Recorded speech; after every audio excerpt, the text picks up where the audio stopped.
tentang tahun 536. Jadi ada peneliti semuanya bersepakat tahun terburuk yang pernah ditinggali oleh manusia adalah tahun 536. Nanti Mas bisa cari di manapun, karena 536 ini adalah salah satu daripada The Great Reset di bumi.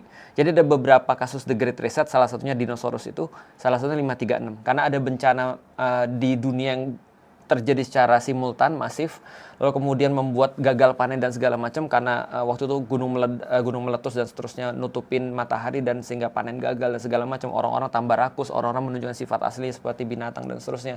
Nah, itu berlangsung menurut penelitian 30-40 tahun berikutnya efeknya. Berarti 536, 570 Rasulullah Muhammad lahir.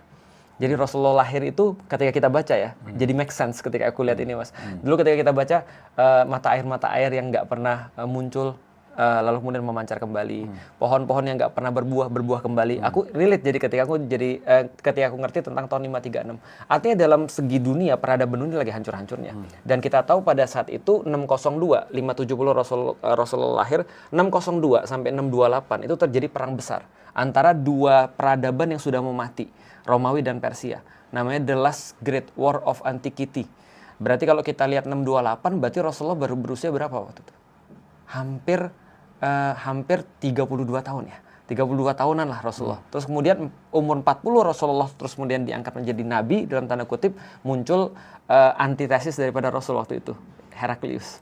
Nah, ini adalah yang kita bisa lihat bahwasanya ya Rasul memang waktu itu dipasrahkan dunia yang memang lagi hancur. Jadi ugal-ugalan tadi bukan cuma kota atau negara atau regional, tapi seluruh dunia lagi ugal-ugalan.